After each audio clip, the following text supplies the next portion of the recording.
So, hello everyone, and welcome back to Mac TV. We are bringing you more exclusive news and more exclusive interviews. So, today I have with us a talented all rounder, Zishan Qureshi. So, Zishan, you're coming live from Florida. How are you doing? I'm doing great, honestly. I mean, despite all the circumstances with the shutdown and everything, Yeah. I'm doing pretty good. They've opened up something so we can go out running. It's a little easier to get an exercise in, so I'm holding up Yes. here.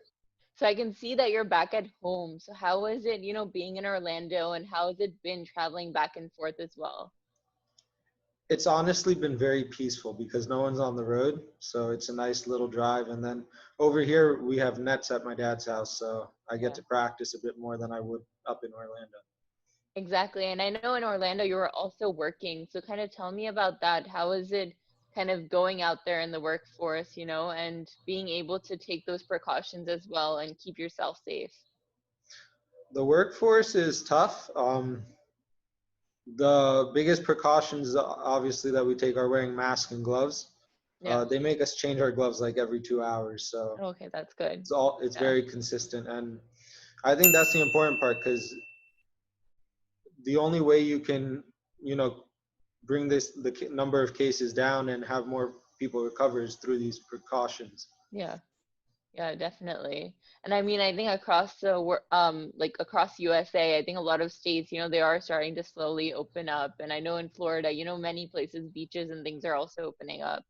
So hopefully, people are able to still keep up with those precautions and stay safe while they're still enjoying and going about their daily routines.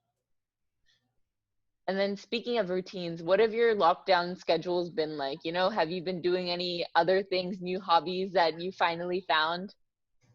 No, I mean, a lot of it's just work. You come back from work, you don't want to do much, so I try to take a run every day, Yeah. do some sort of exercise, just really get some stretching in, at least the bare minimum to, Mhm. keep fit and just keep ready to play once, cricket decides to open back up. Yeah. So speaking of that, you've been able to keep that exercise going. So how is that working out? I mean, it's good to keep that training going as a cricketer so that once, cricket is back, you don't have to adjust to it. Your body is still warm enough to go out there and kind of be able to play. Yeah, I think that's why the important part is that unfortunately in Orlando we don't have nets, but when I do get the chance to come home, I have some nets, so I get to have a little hit. I get to ball a bit, and that way, mentally you're always ready. Hmm. The biggest part is like this is tough on you mentally not being able to do so much. So finding little Exactly. ways to continue doing things is Yeah. key to getting through this. Yeah, definitely. So now a question. If you had to be quarantined with one of your US All-Stars teammates, who would it be? Ali, Okay. So you guys would keep yourselves really entertained? yeah, he's a very special character, so he always keeps me entertained. That would be good, definitely, definitely. So now let's kind of go into that cricket side. So, you've been with US Open since the start. How was it kind of when you first were a part of US Open? How did it feel to have such a big league like that? It was only a year after IPL started when US Open also started. So how did it feel, having a league like that to participate in? Well, I was about 10 when US Open started. Yeah. Um, So it was like eye opening for me. It was like seeing all those players there, seeing, a lot of big name players and all these teams in one place. Just the Yeah. competition was awesome. It was cool to see everything be put together. Yeah. Well, let's take a step back and first find out when did you actually start playing cricket? Growing up in America, what kind of got you into cricket? Actually, I started playing cricket.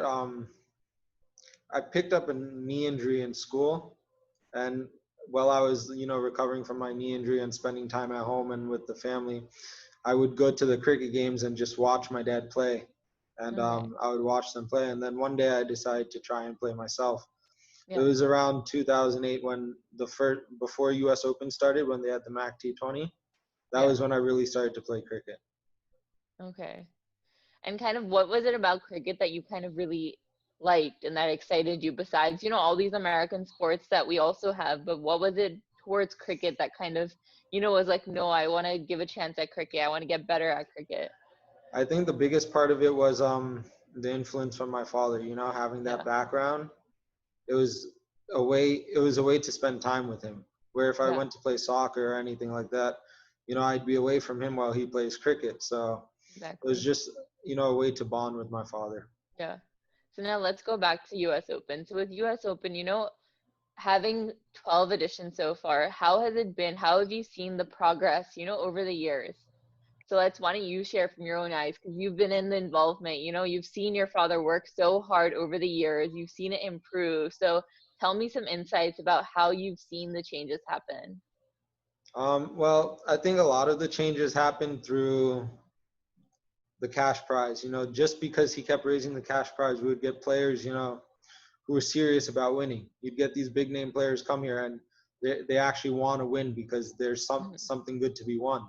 And I think just having those players there has made the biggest impact because, once 4 or 5 players start coming, then 10, 15 players start coming. And that's how Yeah. it's grown over the years. And, last year, there was not one team without an international player on their team. Mhm. So just that level of competition and the way they've consistently managed to keep people interested and grow then Yeah. through the number of teams or through the size of the team. And Yeah. so I think it's those things that really brought US Open to where it is today. Yeah, definitely. And how do you think, Mr. Qureshi and the Cricket Council USA team have kind of made sure that each time the tournament becomes of that professional level, so that it's not just a normal tournament that's just happening in America, that it's also at that professional standard? I think that goes into the planning. These tournaments, they take time to plan. And I from seeing things from behind the scenes, I know they start planning these tournaments. They have 2 tournaments planned at the same time, so they're Yeah. always ready. They have all the work done sometimes a year before, Yep. just so that when the time comes they can focus on the actual execution of the event. Yeah, definitely. So you've also played, in CPL and GT20. So why don't you share some experience about both of those?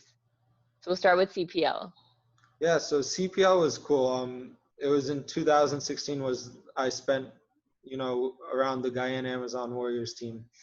And at that time Ali was also on the team, so it was like having someone close by, just having someone you knew and introduce you to a lot of the other guys.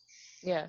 And I think the interactions I had with the other guys is part of what made that experience so special. Just getting to be around players like that, getting to ball to them in the nets, just seeing their little nicks and knacks, and just like learning how each player is an individual, Yeah. and seeing how they all have the little things about them that make them a special player.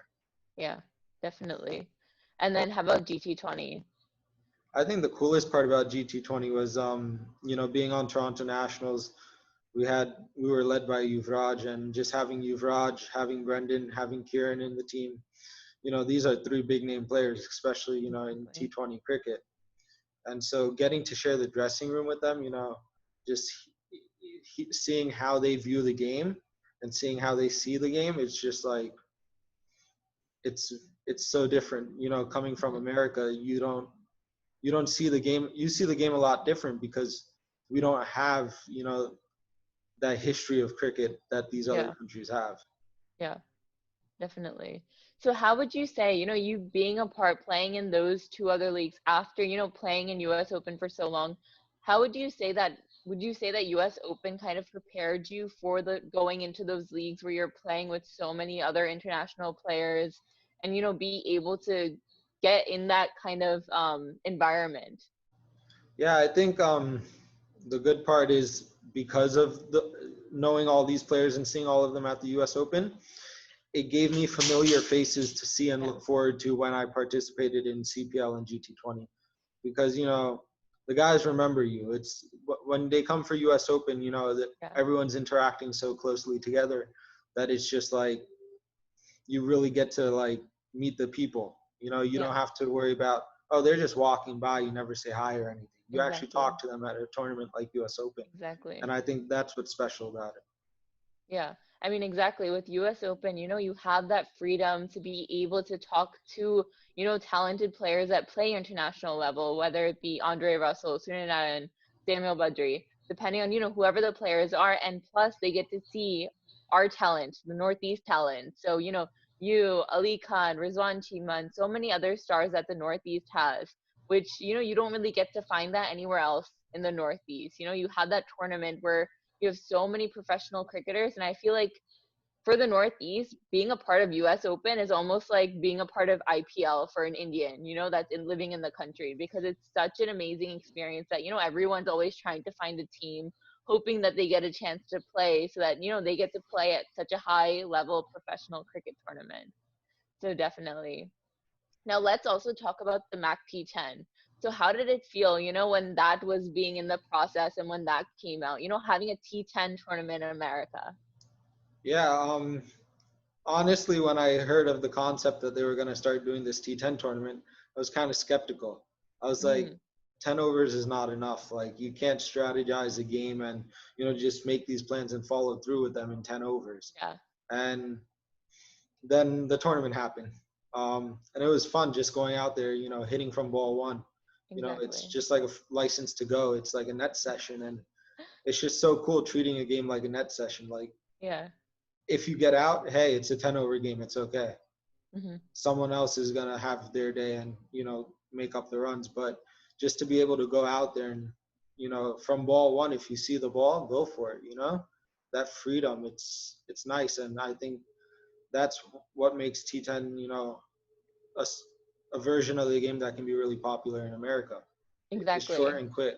Yeah, exactly. I think that's, T20 and T10 are definitely the formats that, can be a way to capture that American audience. So it's really good to, have that format brought here so that, maybe there's more matches that come in the future that take upon that format.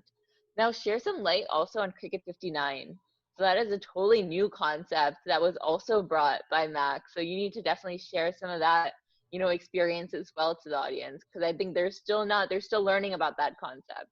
Yeah, it's a very interesting concept. I still don't think I fully understand it, but I think the craziest part is how the idea came about, Mhm. Like, where did he come up with the idea of just dropping one ball, giving you a free hit, Exactly. And we when we first played it in St. Martin, I think the coolest part was seeing how different it was. All these teams just like hitting a first ball six. I think in over 80% of the games in that tournament, the first ball was hit for a six. Oh, wow. And just seeing a game start like that, it's really interesting, especially if you think of it from the side of a baller. I mean, Hmm. what do you do to come back from getting hit for a six on your first ball? You have to Yeah. really think about what you're going to do, plan it out. And in a game that's still, just under 10 overs, it's like there's not much planning that you can actually execute. Yeah, definitely. So how has it been, being able to captain these different sides and different formats, built you as a player, built you as a captain, being able to adjust mentally, whether it be, 59 or in a T10 or a T20, because obviously, you do have to adjust your playing as well as your captaincy. So how have you been able to kind of branch on that and kind of make yourself better at it? I think the most important part about captaincy is, transparency, and not just transparency, but an, making sure people have an understanding that, you're there to help bring the best out of them, Yeah, because as long as, you give the hardest part is getting players to listen. That's yeah, really it. Everyone's a professional at the end of the day, so they're going to do their job, but it's how well you do your job together, and yeah, that's that gel factor. So I think the biggest part about changing formats is making sure, as a captain, is just making sure you have all the players, gelled together and just like in a family environment, because at the end of the day, mistakes will be made, on the field. But as yeah, long as everyone's playing together, you can actually fight back. You can come yeah. back and win a game. Yeah, definitely. So let's also touch upon the Youth US Open, having that happen for the past few years. What is your take on that? I mean, obviously for the youth to get an exposure like that, and usually it has been happening almost, around the same time when the US Open is happening. So a lot of these kids I've seen personally, they're so excited that international players are around, or international players have played in the same stadium they get to play in and whatnot. So how do you think, having youth tournaments like this helps kids kind of get exposure and helps benefit their cricket for the future? I'm a really big fan of the youth tournaments, honestly. I think the biggest thing that makes me a fan of them is the fact that when I was starting out playing cricket out here, there wasn't youth cricket. I mean, Yeah, I was playing with adults from the age of 10. yeah, So just to see that how much youth cricket has grown, especially to have a tournament like that for youth, and hmm, they get the opportunity to play live on Mac TV. So it's good exactly, memories for them. So to have those exactly. memories, that that stage set, that platform there for you, I'm happy that it's there, because though I can't take advantage of it, you know, it shows that the work that all of us put in, all cricket players who play in US Open, all cricket players who play around USA, the work we put in playing that game, every Sunday, all Yeah, those hours of practice, it shows that it's paying off because more yep, people are playing the game. exactly. No, definitely. What are some tips you would want to give to youngsters? You're someone that they all look up to because you have been playing, cricket despite growing up in America as well, and you've gotten into other leagues as well. So what are some tips you would give to youngsters who are trying to, make it big, trying to make it into their own national team as well? I think the biggest part is, confidence. You know, you could be the greatest player in the world, but if you have no confidence, you're not going to perform. Mhm. And talent can get you a long way, but talent can't get you everywhere. So even if you're a talented player, it's about being confident and working hard. Because at the end of the day, if you work hard, you'll pay off. I mean, the biggest example is Ali Khan. Mhm. He worked hard for years, and 5, 6 years down the line, now he's playing all over the world. But the work Exactly. he put in, the sacrifices he made for cricket were immense. And Yeah. so that really shows you, hard work does pay off. Yeah, definitely. Exactly. So now let's also take this time to touch upon women's cricket. So, Mac and the Cricket Council team are also doing a lot to try to enforce, women's cricket and try to get, women's cricket tournaments also going. So how do you think that's going to help? I know Mac is always telling me, you should start playing and whatnot. I mean, I feel like if I was younger and I had that opportunity, it would have been a different thing. But, what is that kind of there? Because there are a lot of women, I think, in the Northeast that want to have a playing platform like that. Yeah, I remember not too long ago, I was actually following the USA women's team because they made it, they had a chance to make it to the World Cup. I don't know if they Yeah. did, but No, they didn't, unfortunately. But they yeah, I had the mean, chance to, and that shows that there is interest in USA for women's cricket.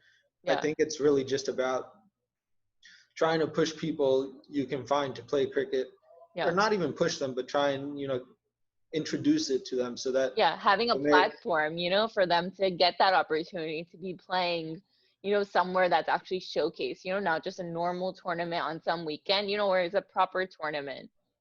exactly. And the thing is, when that's done, it helps grow the sport ultimately, Exactly. Yeah. because they see that there's something they can look forward to, Hmm. and it gives them a goal that they can set themselves, for the sport. And I think that's Yeah. important too. Yeah.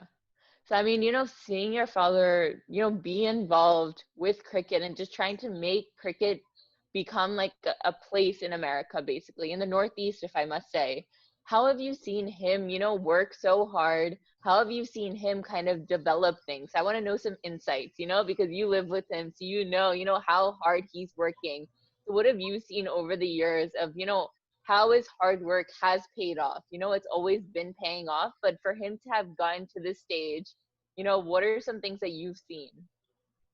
I think the biggest part is the imagery. You know, you need to be able to envision what you want, and it's Yeah, not just about how you envision you want it. It's yeah, also the bringing that envision to other people, making them believe that it's something that can happen. yeah, I think just through his efforts alone, other people can see what he's doing, not just appreciate it, but they yeah, can actually look to help because they see that he's made such a large impact. They want in on that too. And I think just basically the biggest part has been how he's envisioned it and how he's Yeah. pushed that envision on others. Yeah. And the way he's able to, network out to people who don't know anything about cricket, but still bring in teams, from, their own states and whatnot to US Open. We saw that the last US Open where we had a lot of people come and a lot of team owners that were new and they loved it. It was their first experience. Some of them even brought their families. They had no background to cricket. So the way your father is able to approach other people and get them to love the game just as much as he does. Yeah, it's nice every year to see those team owners who are learning the sport for the first time. I think Yeah.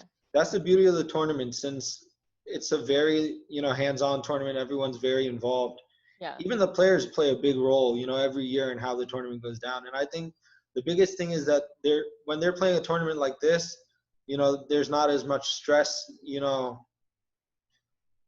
want to win, obviously, but Yeah. it's much more relaxed circumstances. You don't have Definitely. all these people all over you all the time, and Yeah. you really get a chance to interact with the people who are there. Yeah. And I think that's very special, especially for those owners who are learning the sport for the first time. Yeah.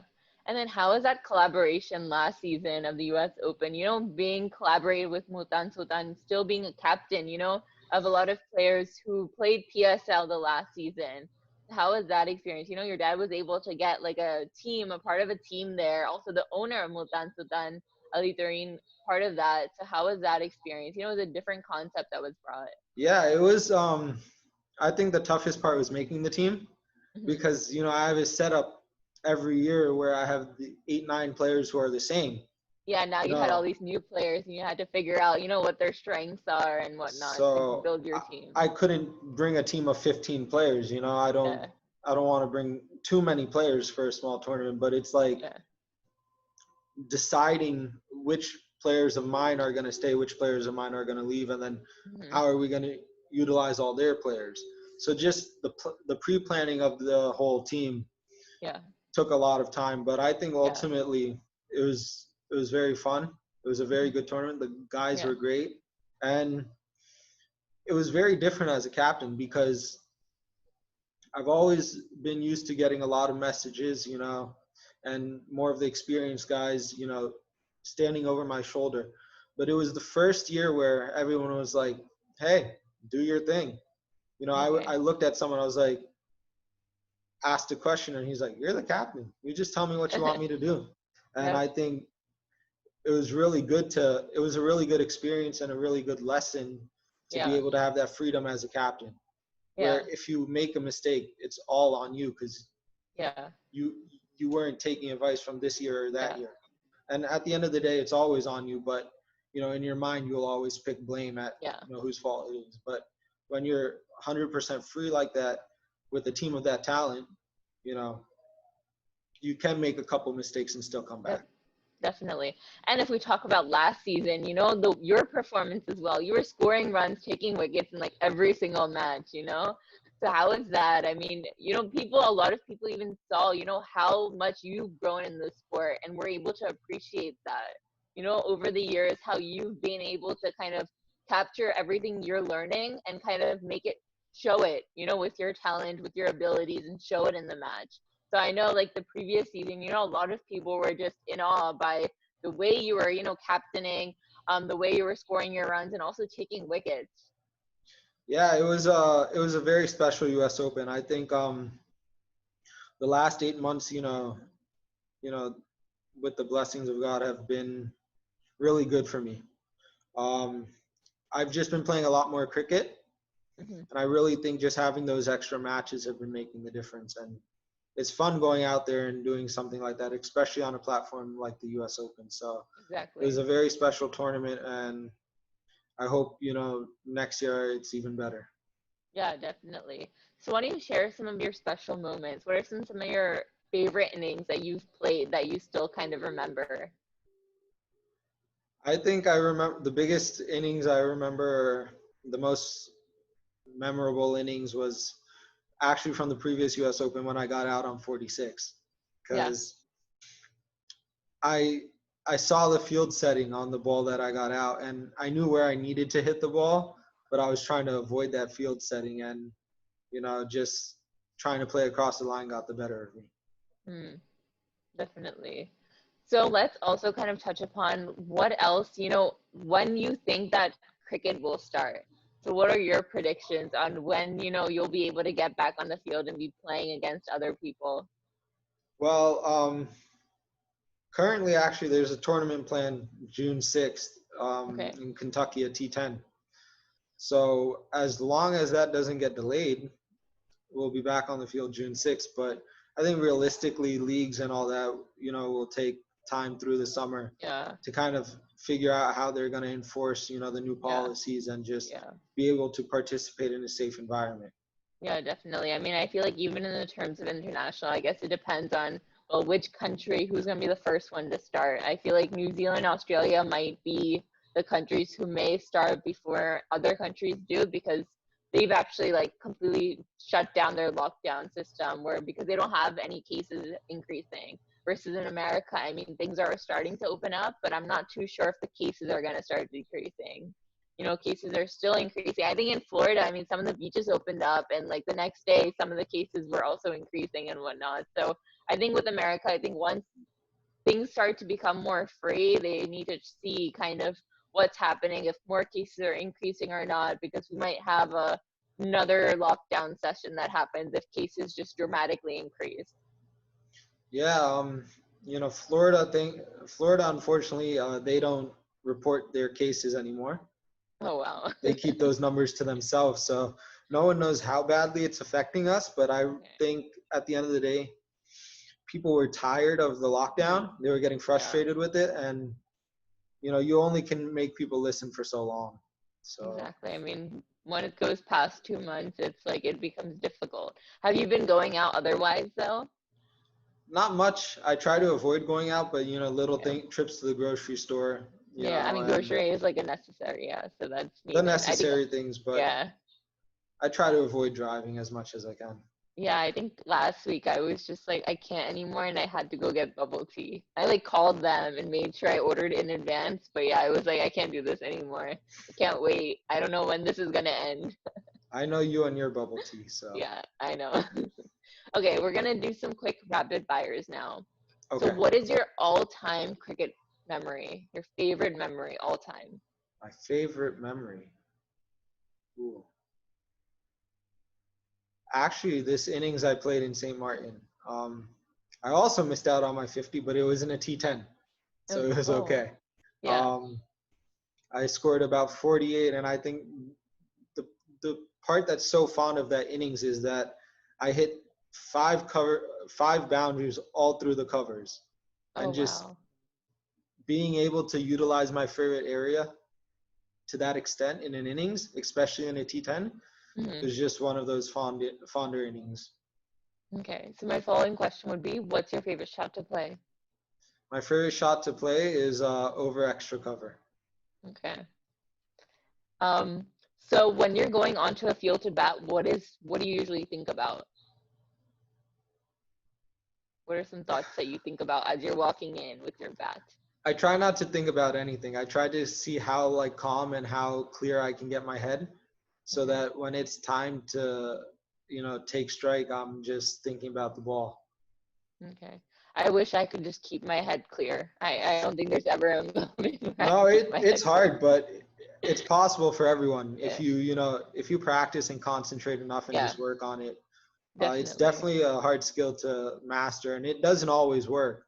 Hmm. But I mean, I do get anxiety sometimes when I'm batting, but Yeah. I think as long as you can keep that mind calm, even if it's not clear, but if it's, just relaxed, Yeah. you'll be able to focus a lot more on the ball. And, Yeah. that's important. Definitely. So now being an all-rounder, would you rather score a century or get a hat trick? I'd rather score a century. Okay. I'm So are biased you, towards my batting. I was about to say that, are you just biased towards the bat? Yeah. Okay. A cricketer whose Instagram you stalk. Ooh. Again, Ali Khan. Um, Ali, if you're watching, you got a big fan here. I don't follow many cricketers actually. Okay. My Instagram started out as a travel blog, Okay. and I just recently started posting about cricket on it. So the amount of cricketers I follow right now is not a lot, but it's Mhm. picking up. And I guess the first ever cricketer I followed was Ali, Okay. since he's been like family for the last 7 years. Yeah, We've just definitely. gotten really close, and I think that's why he's the page I've seen the most. Yeah. So who's your favorite international cricketer? Well, that's a tough one. AB de Villiers. Maybe De Villiers. Oh yeah. Yeah, he hits some shots that don't make sense to me, Yeah. but just the way he bats and the way he accelerates his innings is amazing. Yeah, definitely. Favorite food? Oh man, chicken tikka. Yeah, I'm hungry right now. We're fasting, so True. I'm Maybe now I I'm thinking shouldn't have about asked that food. question. I'm thinking about food now, My and ooh. bad. I'm very sorry for asking Oh that no, you're fine. question. I know what I want to ask for tonight. Good. What who was a player that you hung out with the most during GT20? During GT20. Um, Sandeep Lamichani. Okay. Yeah. So what is one off the field moment from CPL that you still remember? Off the field moment from CPL. So I think it was like my first or second day in the nets with the team. And this was 2016 when Dwayne Smith played for them. Hmm. And he does not like me. I don't think, well, it's not that he doesn't like me, but we played a game against each other, a charity match for Lawrence Rowe. Okay. And he was smashing the other bowlers. But like we opened with two left arm spinners, and he could pick the other left arm spinner, but he Yeah. was struggling with me, and he couldn't hit me for. He kept trying to hit me, over covers, straight everywhere, and he wasn't picking the line. And I got him out that game. So when I went to CPL, and I saw, he went to bat in the nets, and I was just, they were like, "Do you want to have a ball?" And I was like, "Of course." Every opportunity you get, you take. And I balled. I was balling halfway down the pitch almost, and he just kept trying to leave the crease and hit it out of the ground. And halfway down the pitch, he just got balled, clean balled. Oh, The ball didn't rise, wow. and it just went onto the stumps. And the coach just said, "Keep balling," and just told Dwayne to keep batting because he got out. And I think, that's like a little rivalry there. Yeah, definitely. Now, who is one international player you would never want to bowl against? Is there someone that you're just Ooh. like, I don't want to face, The, the one the one player I do not want to bowl against, I actually had to bowl against him in U.S. Open. Who? Andre Russell. Oh God, yeah. Yeah, he got the better. Well, we had two drop catches. We dropped him twice in 1 over, and then Oh after that, wow. he took me for 3 sixes, and I'll remember that because he got dropped twice. Yeah, exactly. You could have almost had him, but it wasn't your fault, fielders. Yeah, See, exactly. That's one of the best parts about US Open. You might have never imagined to be facing him and you got the chance to. So, that's something that's really inspiring, I think, for a lot of youngsters, being able to kind of play with players like these that they've grown up watching. So it's really nice. it Now, is. I would like to thank you so much on behalf of Mac TV for joining us today. Now, before I let you leave, what is a message you would like to share to our audience? I think the biggest message right now is just take everything seriously. Yeah. The better off you're prepared, you know, the better off you are in general. I mean, what's the worst thing that can happen? You have a little extra supplies. They last longer. You know, this stuff's not expiring. Toilet paper is not just disappearing. So just, stock up on those things. Just be prepared, especially in Florida with hurricanes. So just be prepared, stock up on things, and, stay safe. Yeah. I think, one thing is, I mean, while things are still opening, you definitely want to take those precautions, make sure you always have hand sanitizer, mask, gloves whenever you're going out, because this is something that's not just going to go away anytime soon. So thank you all so much for joining with us today. Thank you so much, Zishan, for joining us. Thank And you I for hope having you me. guys Of course, of course. It's always a pleasure. Hope you guys all stay safe. Keep tuning in to Mac TV as we're bringing a lot of exclusive news, a lot of exclusive interviews you won't be able to find anywhere else. And Zishan, I hope to see you guys in Florida soon. I'm missing the cricket. I'm missing being out there in Florida, enjoying the weather there. So hopefully things get better and we get to see some cricket happen in Florida. Definitely. I want to get back on the field. So Yeah, definitely. So thank you all again. Bye-bye, everyone.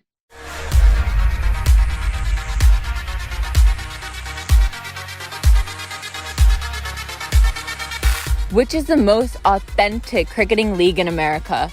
US Open Cricket.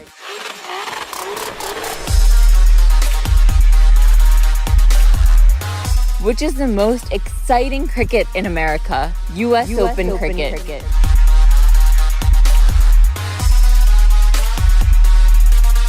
Which cricket league has the higher number of views in America? US Open Cricket.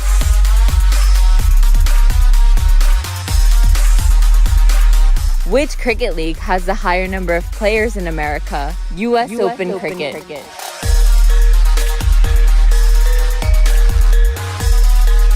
Which cricket league has the higher number of teams in America? US Open Cricket.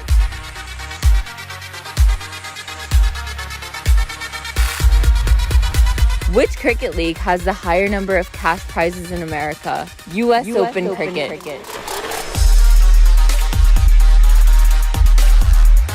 Get ready for the biggest cricketing event in America, US Open Cricket 2020, from December 16th to December 20th, 2020, at the Central Broward Cricket Stadium, Fort Lauderdale, Florida. It'll be aired live on Mac TV. Let's play 2020 in 2020.